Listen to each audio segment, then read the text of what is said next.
السلام علیکم، fourth year. آج آپ کا نیکسٹ چیپٹر سٹارٹ ہو رہا ہے، بے روزگاری اور تجارتی چکر۔ بہت سمپل سا ہے، اگر اس کو سمجھ کے پڑھیں گے تو اس میں کچھ بھی مشکل نہیں ہے آپ کے لیے، اور یہ کانسیپٹ وائز بہت امپورٹنٹ چیپٹر ہے کہ بے روزگاری سے کیا مراد ہے، بے روزگاری کی اقسام کون کون سی ہیں، یا جو ہمارے پاس بزنس سائیکل ہیں، ٹریڈ سائیکل یعنی کہ تجارتی چکر۔ سب سے پہلے ہم روزگار دیکھتے ہیں۔ افرادی قوت ہے۔ افرادی قوت سے مراد افراد کی قوت، افرادی قوت سے مراد یہ ہے کہ کسی بھی ملک میں وہ تمام لوگ جو کام کرنے کے قابل ہیں اور کام کرنا چاہتے ہیں، یعنی کہ قابل ہیں مطلب معذور نہیں ہیں، بچے نہیں ہیں، تو اس کے لیے ہم کیٹیگرائز کرتے ہیں۔ نارملی جو یو این کی طرف سے اس کی ڈیفینیشن ہے روزگار کی، روزگار یا افرادی قوت کی، تو وہ یہ ہے کہ 18 to 60 تک یا 64 جو ایج ہوتی ہے اس میں جتنے بھی لوگ ہوتے ہیں وہ کام کرنے کے قابل ہوتے ہیں، اور جو کام کرنا چاہتے ہیں یعنی کہ جو روزگار حاصل کرنا چاہتے ہیں۔ بہت سارے ایسے لوگ ہیں جو کام کرنا ہی نہیں چاہتے، جیسے کس کی مثال سمپلی ہمارے ہاں دی جاتی ہے کہ لینڈ لارڈ ٹائپ لوگ ہوتے ہیں جو کہ کام ہی نہیں کرنا چاہتے۔ تو افرادی قوت ہمارے پاس ہوتی ہے باروزگار افراد پلس بے روزگار افراد، یعنی کہ روزگار لوگ بھی اس میں شامل ہوتے ہیں، اور جو بے روزگار ہوتے ہیں، جو اب ڈھونڈ رہے ہوتے تو وہ بھی وہی ہے نا، کہ افرادی قوت کی ڈیفینیشن ہی یہی ہے کہ جو لوگ کام کرنے کے قابل ہوتے ہیں اور کام کرنا چاہتے ہیں۔ تو لہٰذا افرادی قوت میں ہم بے روزگار اور باروزگار دونوں کو لیتے ہیں۔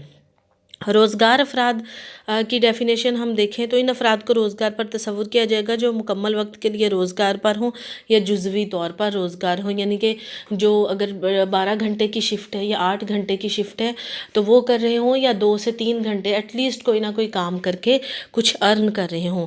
بے روزگار افراد وہ لوگ ہیں جو کام کرنے کے لیے راضی بھی ہیں، خواہش مند بھی ہیں، لیکن انہیں روزگار میسر نہیں ہے۔ تو اس میں 3 قسم کے افراد شامل ہو سکتے ہیں، جو کہ ہم مطلب بے روزگاری آگے آپ پڑھیں گے کہ ڈفرینٹ ڈیفینیشنز ہیں، ڈفرینٹ اس کی کیٹیگریز ہیں۔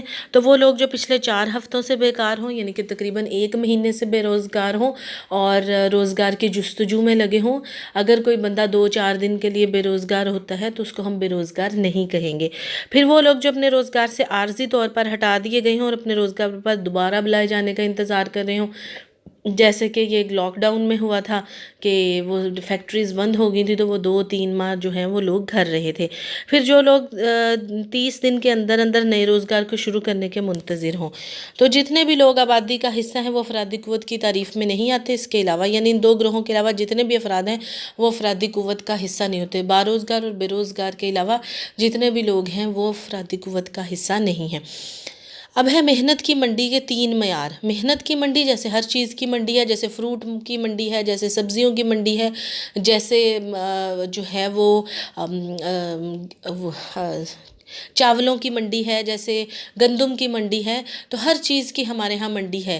ہم اس کو معاشیات کے ٹرم میں منڈی یا مارکیٹ کہتے ہیں۔ جوتوں کی منڈی ہو گئی، جوتوں کی مارکیٹ ہو گئی، کپڑے، جوتے، بیگز اور وہ ساری چیزیں۔ اس طرح محنت کی منڈی بھی ہے، یعنی کہ ہم یہ کہتے ہیں کہ جب آزاد معاشی نظام ہوتا ہے تو اس میں محنت کی جو معاوضہ ہے، یعنی کہ محنت کی جو اجرت ہے، اس کا تعین بھی طلب و رسد پر ہوتا ہے، محنت کی طلب اور محنت کی رسد۔ اور اب ہم دیکھتے ہیں کہ محنت کی منڈی کے بارے میں معلومات 3 معیاروں سے مل سکتی ہیں۔ بے روزگاری کی شرح کیا ہے، افرادی قوت کی شمولیت کی شرح کیا ہے، اور روزگار آبادی کی نسبت کیا ہے۔ سب سے پہلے بے روزگاری کی شرح۔ اگر ہم نے شرح کا مطلب ہوتا ہے پرسنٹیج ہم نے معلوم کرنی ہے کہ کیا ہوتی ہے، تو اس کو ہم کریں گے، یعنی کہ اگر آپ کو یہ پوچھا جائے کہ آپ کے ملک میں بے روزگاری کی شرح کتنی، یہ نہیں پوچھا جائے گا بے روزگار افراد کتنے ہیں، یہ پوچھا جائے کہ بے روزگاری کی شرح کتنی ہے۔ تو شرح کا مطلب ہے کہ ٹوٹل میں سے کتنے % لوگ جو ہیں وہ بے روزگاری کا شکار ہیں۔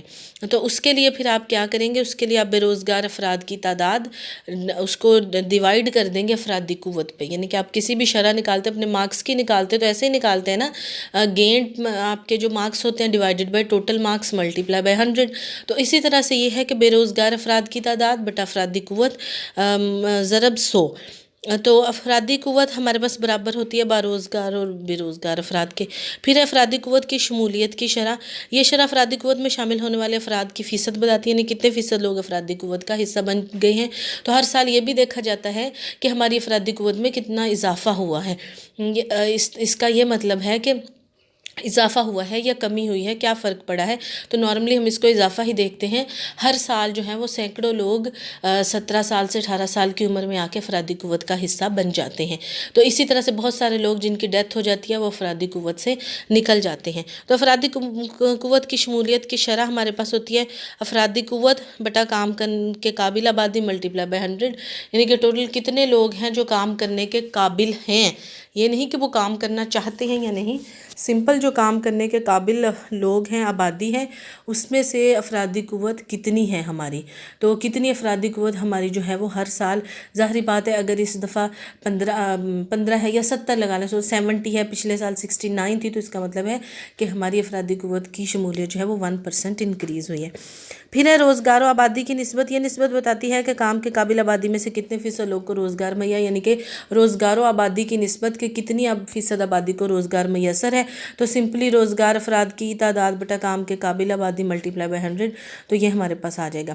اب ہے بے روزگاری کی اقسام. اب ہم ہر بندے کو جو کام نہیں کرا، جیسے ہم نے پیچھے دیکھا کہ جو 30 دن سے کام نہیں کرا، 4 ہفتوں سے کام نہیں کرا، اس کو ہم بے روزگار کہیں گے.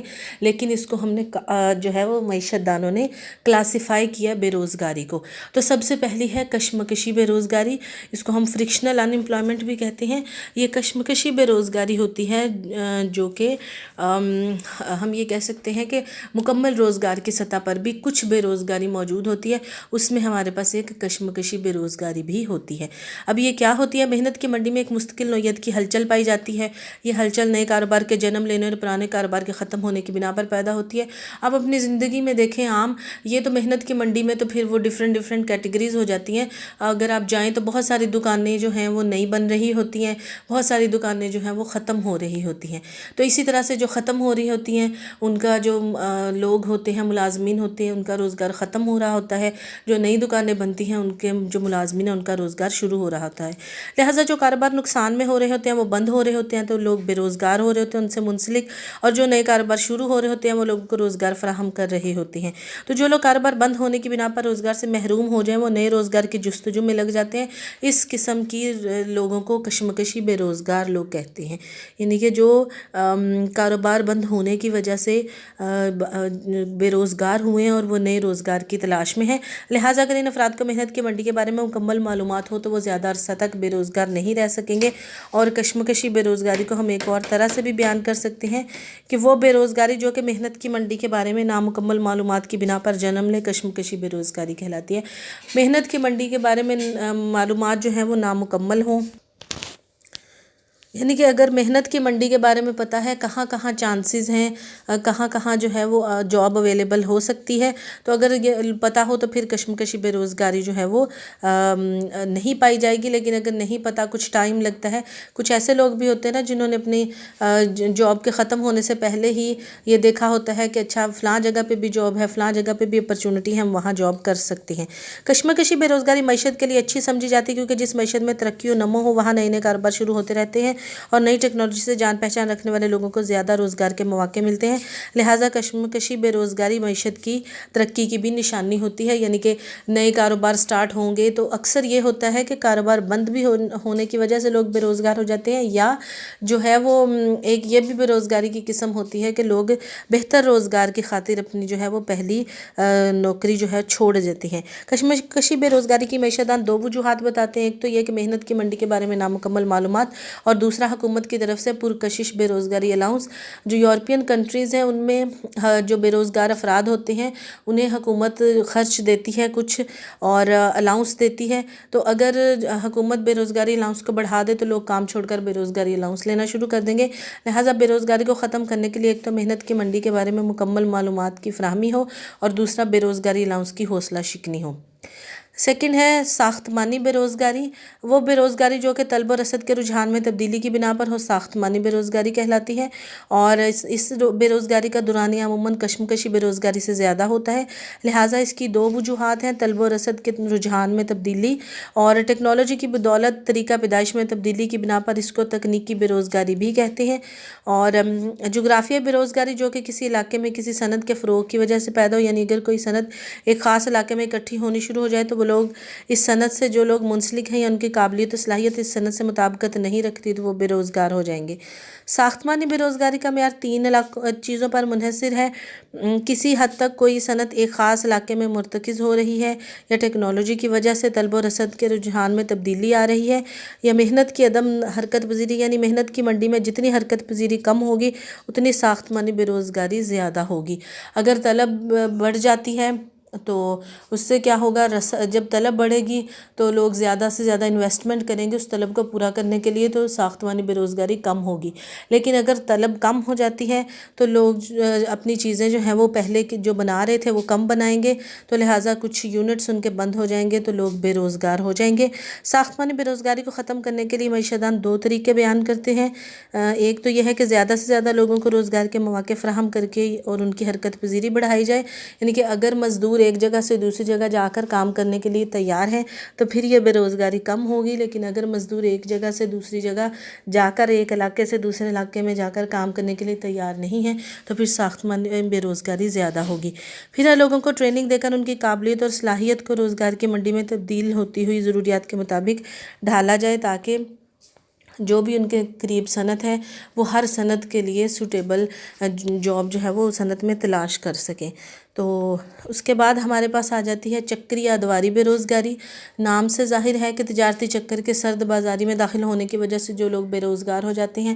انشاءاللہ اسی چیپٹر میں نیکسٹ آپ پورا تجارتی چکر پڑھیں گے کہ کس طرح سے یہ کام کرتا ہے، اور جب ہم کہتے ہیں کہ کسی بھی چیز کی طلب کم ہو جاتی ہے تو جب مجموعی طلب کم ہوتی ہے تو اس کی رسد کو بھی کم کیا جاتا ہے، جب رسد کو کم کیا جاتا ہے تو لوگ بے روزگار ہو جاتے ہیں، بے روزگار ہونے کی وجہ سے بہت سارے لوگوں کی آمدنیاں کم ہو جاتی ہیں، جب آمدنیاں کم ہوتی ہیں تو ان کا خرچ کم ہو جاتا ہے، جب ان کا خرچ کم ہو جاتا ہے تو اس کا مطلب ہے وہ چیزوں کی طلب پہلے کی نسبت کم کر رہی ہیں، جب چیزوں کی طلب پہلے کی نسبت کم ہوتی ہے تو مزید مجموعی طلب کم ہو جاتی ہے، اور لہٰذا یہ چکر چلتا چلتا معیشت کو کساد بازاری کی طرف لے جاتا ہے۔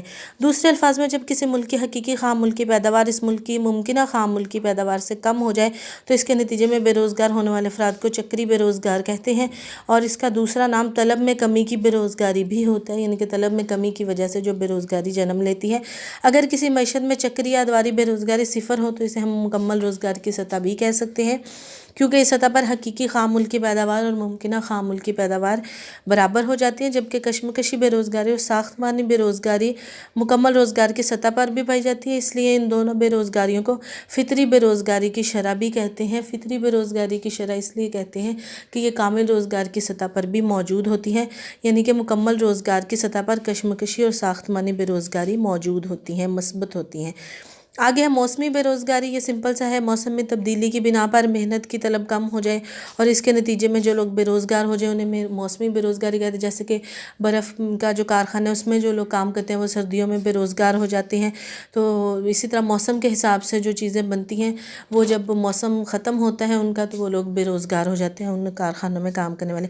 پھر مخفی بے روزگاری ہے، مخفی بے روزگاری سے مراد وہ افراد ہیں جو کہ بظاہر تو روزگار پر نظر آتے ہیں مگر حقیقی ملکی پیداوار میں ان کا کوئی حصہ نہیں ہوتا، جیسے کہ زراعت کا ہے۔ نارملی مثال دی جاتی ہے کہ اگر کوئی فصل کی کٹائی ہو تو بہت سارے لوگ مل کے چلے جاتے ہیں کہ آج ہم نے یہ کام کرنا ہے، تو وہ 5 لوگوں کا کام ہوتا ہے، وہاں 10 لوگ موجود ہوتے ہیں، تو بیسیکلی وہ 5 لوگوں کی پیداوار دے رہے ہوتے ہیں، تو وہ جو باقی کے 5 لوگ ہیں وہ مخفی بے روزگار ہیں۔ مخفی کا مطلب ہوتا ہے چھپی ہوئی، تو وہ یعنی کہ وہ دیکھنے میں تو لگ رہا ہے روزگار ان کا ہے لیکن اصل میں وہ بے روزگار ہوتے ہیں۔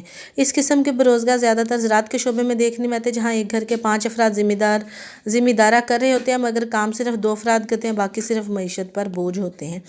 تو یہ ہمارے پاس تھی بے روزگاری کی اقسام، باقی ہم انشاءاللہ نیکسٹ پڑھیں گے۔ اللہ حافظ۔